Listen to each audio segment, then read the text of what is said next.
Welcome into the Tiger Kickoff Show. Jacob Siciliano, and hope you had a good homecoming weekend as we've got our wonderful Missourian crew here to break down what turned out to be a wonderful homecoming. Adam Busak, Davis Wilson, Amelia Hurley, again, Jacob Siciliano, as we've got a lot to talk about. This was probably one of the most exciting, most intriguing, most gut-wrenching homecoming games that maybe a lot of Tiger fans have witnessed in their time here. Brady Cook leaves the game. He's doubtful. No one thinks he's coming back. Returns as the hero. Saves homecoming Missouri. They haven't lost on homecoming in 8 years. We talked about Drinkwitz hasn't lost. Keeps that alive against the Auburn Tigers when the score was that same 17-14 that Drinkwitz talked about from 2 years ago when Mevis missed that field goal to lose. So there's a whole lot of history. There's a whole lot of things to break into. But first off, I just want to ask how your homecoming went. You were pretty festive on Thursday, Adam, with the beads, and John Anderson and Davis was here too, telling John how he doesn't have much TV experience. So it was a good welcoming to the Missouri School of Journalism on the Tiger Kickoff Show. But how was your homecoming, Adam? You know, it was a nice homecoming for me. A little more calm. I mean, I do my normal. On Friday, you go and see the house decks. On Saturday, you go to the parade, but had to leave the parade a little bit early to get into the stadium. Didn't really do a ton of homecoming festivities, but, you know, always good to see the town up and alive. And it was very alive after that football game, I'll say that. I talked to Chase Daniel. He was recently inducted to the Missouri Hall of Fame, along with our guest on Thursday, John Anderson. And he mentioned he still does the same things that he did, you know, all the way back when he was in college, walking around and seeing the house decks. Now he's bringing his 7-year-old son, walking around and seeing all these traditions, the parade, everything. He said he got to be in the parade with his son. But we talked about you're a big parade guy, right? I'm a pretty big parade guy, but I have to admit that was my first time getting a look at the Missouri homecoming parade. Really? Yeah. As a senior? As a senior, yeah. I'm in my 4th year here, and that was the first look I got at it. Big sleeping in guy? I mean, yeah, I am. That's usually a little bit too early for me, but we had work to do, so we got out there early, and I liked it. It was good. And Amelia, how was your homecoming? It was good. It was also my first time actually seeing the parade. I don't even sleep in. I really don't have an excuse for it. People are missing out on honestly. Here, That's what I'm saying. I know we missing definitely were. It was so cool. I don't think I've ever really seen the floats in person before, so those were awesome to see. But yeah, I celebrated it after the game the best way possible, which was just watching more football. So life was good. Oh, and there was plenty of football to watch. You want to talk about a crazy slate of games. Texas goes down. I talked about this last night over at KOMU. Madness, it's like Game of Thrones for the AP Poll 1 spot. 4 teams have now held it. 3 of them have fallen in an upset.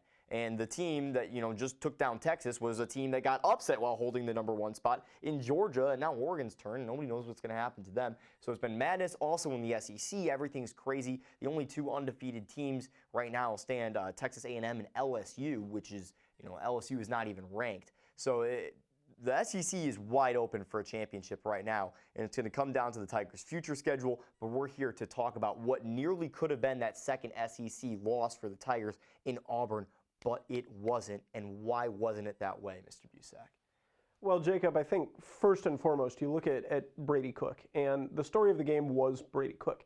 When he was in the game, Missouri moved the ball. When he was not in the game, Missouri didn't. You can boil it down to be that simple, and there's a lot of people that have said a lot of words about Brady Cook this week. I'm going to reserve my words for maybe a different format, but what I will say is this. That was the most gutsy performance I've ever seen out of him, and I think he's cemented himself as one of the inner circle Missouri football Hall of Famers. Brady Cook, Drinkwitz talked about it. I mean, you mentioned there the comments. He's received a ton of criticism this year as a whole. Honestly, over his whole career. I mean, you remember going into Kansas State last year, he was booed coming out onto the field. The fans, they wanted Sam Horn, but Brady Cook won them over. But then quickly, after a rough start to this year, fans started to turn on him once again. Drinkwitz talked about that in his press conference. This performance that you saw from Brady Cook, Davis, do you think that's going to change some minds out there for some Tiger fans and put them back on the Brady Cook fan page?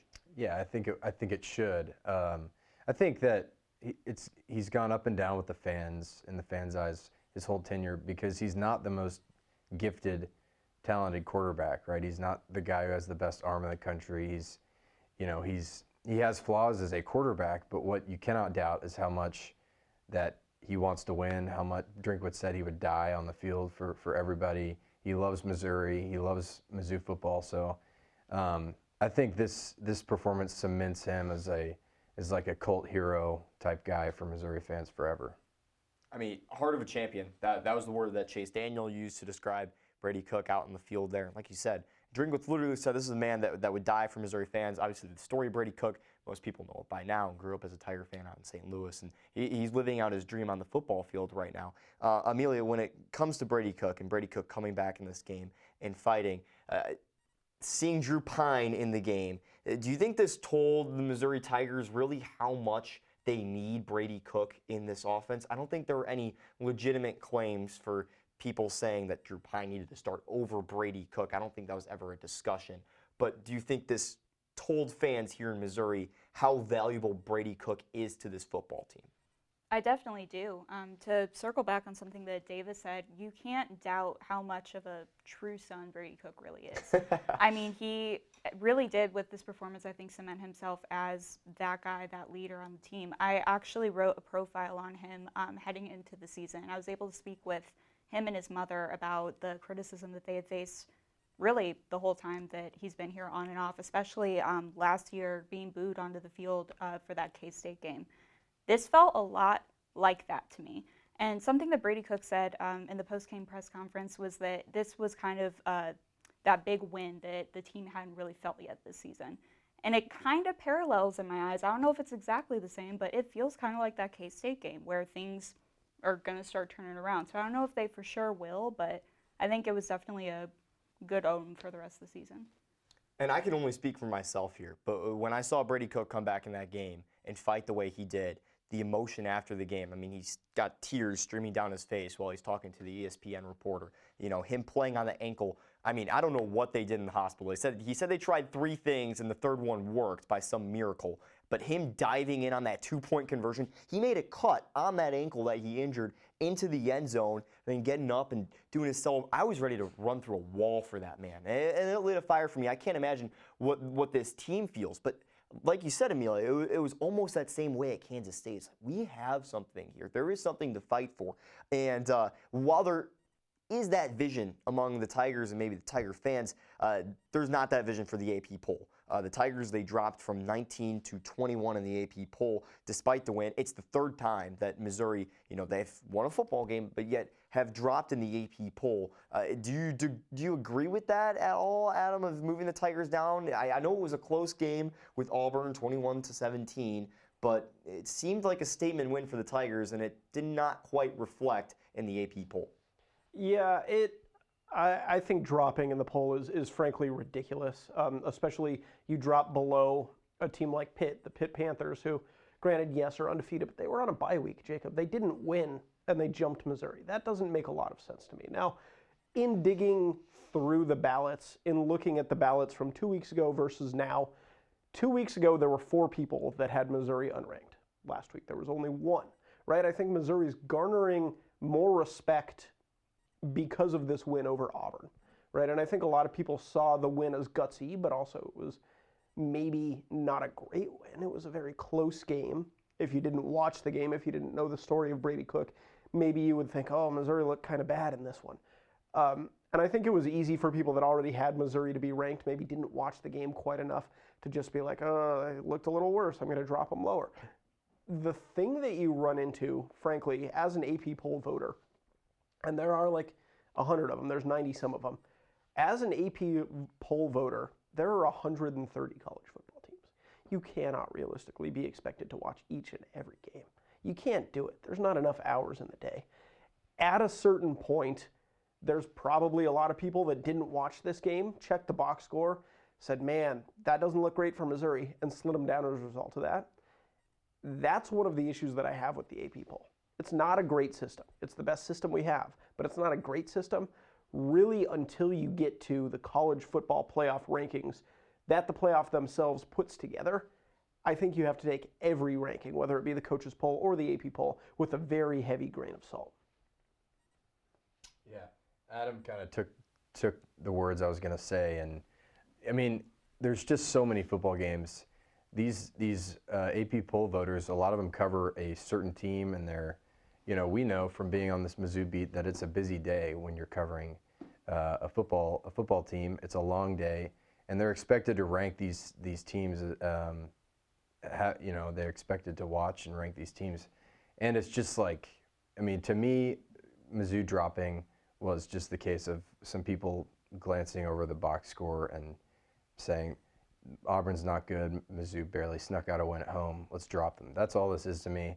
And I also agree with Adam in saying that I don't think the AP poll matters at all. It's not, it literally doesn't hold any weight as the season comes to an end, as we get to the second half of the season. Nobody cares about the AP poll. It's something fun for fans, but that's about it. I don't take a lot of what the AP poll is. I don't think, it's just not a great system for me. I agree. I think it's funny that you said that, because I had this conversation with my brother yesterday, who's over at the University of Illinois, and Illinois ranked 21 spot ahead of Missouri. He's like, oh, we got a better football team than you, and talking all this smack. And it's like, well, the AP poll sees it that way this week, but it doesn't really matter, Like, in the long result of things, when the college football playoff comes, Missouri has a shot to be in it.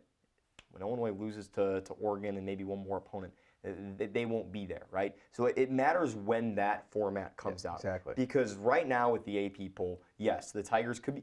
Remember when the Tigers were ranked number 6 in the country? What does that mean right now?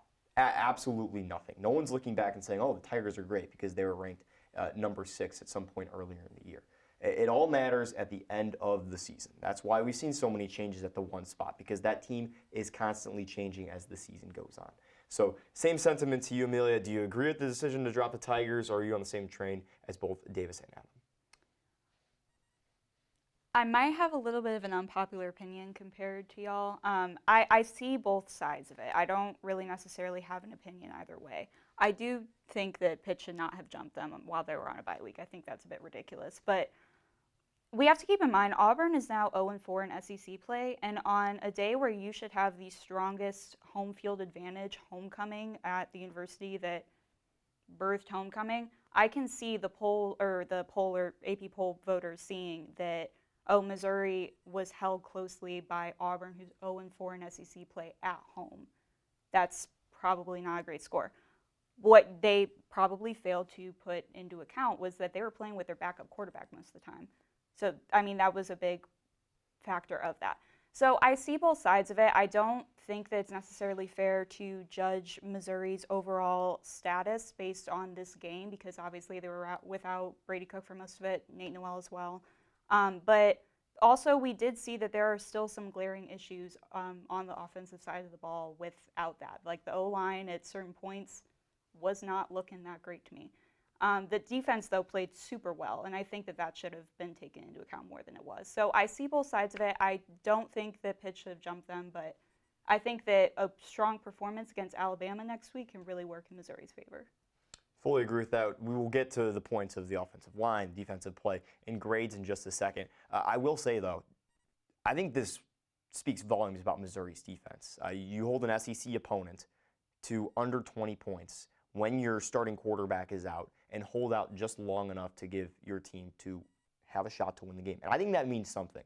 And obviously, like you guys all said here, great reasons. It's hard to watch every game. There's also a lot of other factors. The whole poll has been shaken and rattled all year long. There have been 1,000 upsets. I think it was week 6 in which a third of ranked teams were upset in the AP poll, which is just crazy. It's been a wild year in college football, and wild things happen.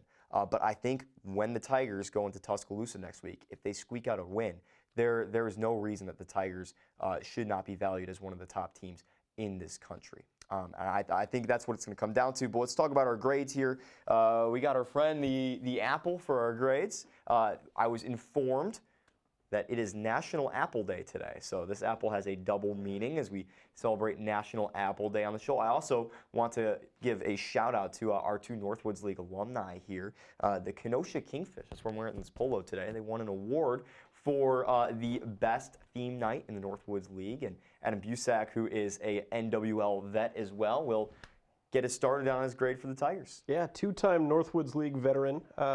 We won the theme night the year before you, so it's a passing of the torch type moment. Jacob, my grade in this game is an A. And you take it at face value. Missouri wins the game by one score, right? 21-17, right? 21-17. It was not a phenomenal game if you just watch the box score, but you can't just watch the box score. This was an ugly game. But sometimes you have to learn how to win ugly. When you're playing SEC football, it's really the season, the course of the season is like a boxing match. And one thing that you'll learn about boxers is that they never, ever, ever look pretty, right? That comes with the territory. You're going to get beat up. You're going to get roughed up. Not every win you come out looking spotless. Missouri certainly did not look spotless this time, but they showed a lot of heart. I think I left this game with no doubts in my mind that Missouri has fight in them. And there were reservations in my mind through the first 6 games of the season, every single game. Hey, maybe there's something they could be doing better. Hey, maybe there's issues here. This game, I left thinking they played as bad as they could. They were out without Brady Cook for the majority of the game, and they still found a way to move the ball, and they still found a way to win. That impressed me so much. They couldn't have done any more without Brady Cook playing more of the game. I think that was all that I needed to see. I'm convinced this Missouri team is really darn good, and I'm giving them an A. Yeah, I have an A- for a lot of the same reasons. When you're playing in the SEC, this conference is so tough, and even when you look at Auburn, who's winless in the conference, they are talented. If you look at the talent rankings on 24/7 Sports, they're above Missouri. They have more talent based on that ranking than Missouri does. So, anytime you can beat a team at home, I think it's a really big deal in the SEC. And to me, when I watched the game, I thought the defense was really good. I think we're kind of learning that the defense might be due for one blown coverage, one mistake per game, and that was that long touchdown Auburn scored. But I'm trying to remember, Brady Cook played, 3.5 drives, is that right? Because he went out the first drive. And they scored he set them up for a score on the first drive, and then he scored twice when he came back. So what was that, 3 out of 4 times the offense scored when Brady Cook was quarterbacking it. So I think that... Well, they did, and they kneeled out. Right, yeah. And Drew Pine looked really bad, I will say that, but he's not, as long as Brady Cook stays healthy, he's not going to play. So I don't think we should worry too much about that. When Brady Cook was in, the offense looked good. He was able to move the ball down the field, and that's why I'm giving them an A-. Yeah, that huge throw to Mookie Cooper. Mookie Cooper, by the way, I feel so bad for the guy. He still has not scored a touchdown as a Tiger. Is that right? He has not, which is absolutely wild. Mind-blowing. Got to get him a score. that's what they got to be insane. saying. Maybe next week down Tuscaloosa, but let's hear Amelia's grade. Yeah, I think when you get a win, you automatically deserve a B and up, I think is a safe range. I'm a little bit of a tougher grader. In my eyes, I think an A performance is, because I don't think we do A pluses, unless we do. We do. Oh, we do? Okay. Well, anyways, AA plus. Yeah, I was gonna say AA plus. In my eyes, that means close to or perfection. You guys blew out an opponent, played insanely well. Performances that we kind of saw earlier in the season.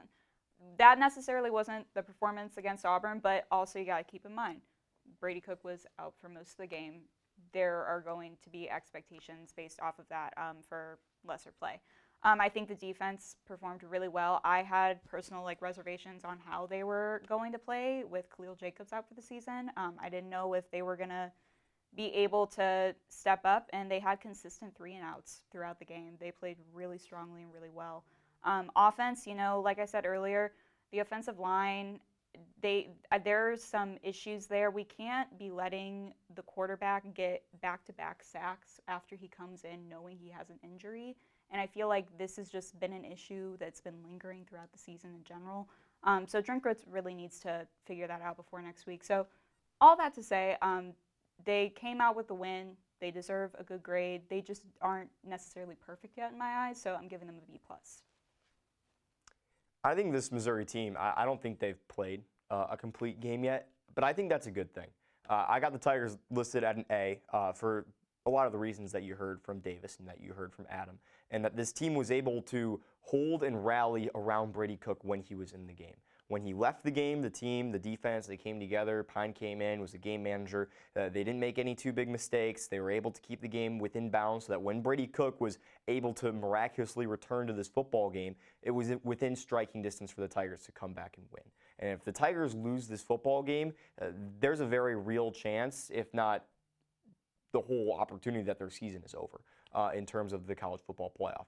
So the fact that Brady Cook was able to return, the defense was able to keep things close enough, like you said, the one big play. I got the Tigers listed at an A, and for this Missouri team, a very strong showing in what could have been a disaster for the Tigers. But that's all the time we have for today here at the Tiger Kickoff Show. We'll have a very big discussion coming up on Thursday as we get ready to preview what will probably be the defining game for the Missouri Tigers in Alabama down in Tuscaloosa. These three will be making the trip, but on Thursday we'll have full coverage as we'll break down everything you need to know right here on the Tiger Kickoff Show. One last time for Missourian crew and Adam Busack, Davis Wilson, and Amelia Hurley. This is Jacob Siciliano signing off and wishing you a good Monday night.